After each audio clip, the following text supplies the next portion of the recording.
So I'm back from 6 days of Hikefulness retreat. I just finished 170 kilometers of hiking with the intent of being mindful of as many moments as possible, especially the steps that I took.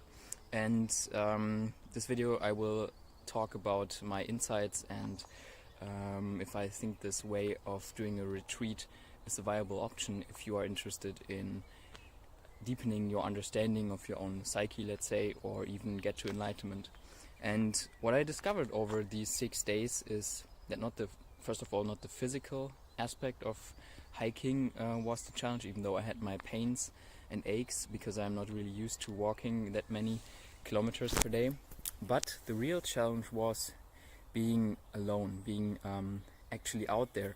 I experienced being alone on retreats before, but what is different if you are going inside, if you're meditating, if you're closing your eyes, is you are in a comfortable space of being alone. You are where you are always alone, where really nobody else can get, and you kind of retreat to a situation that you are used to, because inside your mind you're always kind of alone, you could say, and you explore your thoughts and all of these areas and techniques that you go into during, like, let's say, a Vipassana retreat. But when you are out in nature, out in the world, so to speak, to hike, and you experience the outside world, but socially you are isolated, you are alone, I felt that's kind of something different. It was very interesting because you had a physical challenge while you had the mental challenge of being thrown into this environment for several days to be basically alone in nature, even though there are also moments where you don't really feel alone, where you kind of forget you are a human walking through nature. You are looking at the animals, the nature, the trees and everything, and kind of you never really see yourself and you only see nature, and it's at moments I thought like, oh, it's interesting, I kind of forget that I'm this human walking through this nature, because you only see the outside world and not really yourself.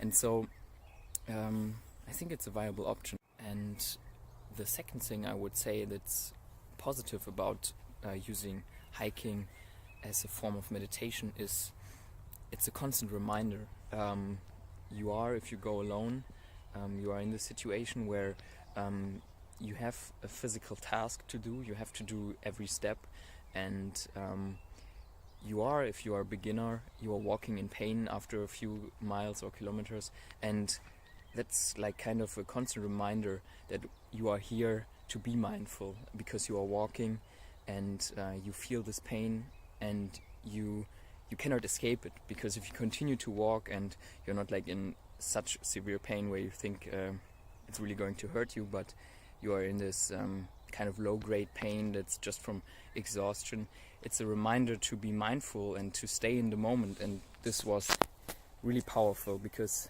you can maintain kind of walking, even it doesn't have to be very fast, but you can maintain it almost the whole day with like breaks when you have to eat something and so forth.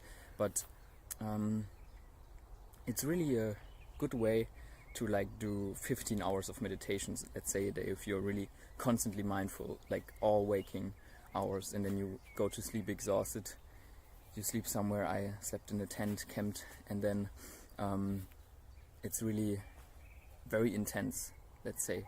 It's really a way to do a retreat where you are not only mentally involved but also physically, and that is kind of gives it a different, a very different flavor, let's say.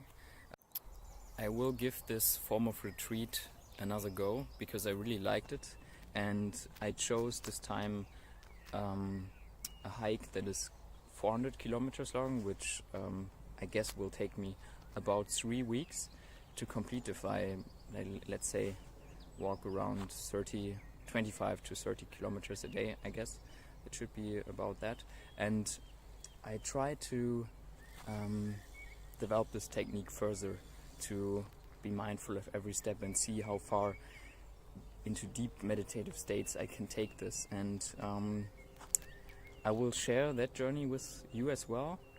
I will do it pretty soon. I have booked the train ticket in 1 week. If nothing else happens, it should be starting next Sunday, and then I will go for 3 weeks. I will probably not post during that time, or only if I have Wi-Fi access, and you will see my insights and the videos I recorded afterwards. But what I hope to gain from this way of doing retreats is to reach more people, and motivate to do some kind of mindfulness, because it's very easy for someone who already likes trekking or hiking or adventuring, going out into nature, and to use that time which is already used and is already occupied for, let's say, exercise or going into nature or walking, and really combine that with the mindfulness technique, and because I feel that many people have a high resistance to sitting down for like hours a day, or let's say even 1 hour a day, to do formal sitting practice and meditation of mindfulness. And so let's say what I try to do is see how far you can take this, if there's really something to be gained from this on a deeper level. And because when we look to these meditation techniques, we see that yogis and the people who have really meditated for years and hours and thousands of hours a day, thousands of hours in total maybe, and have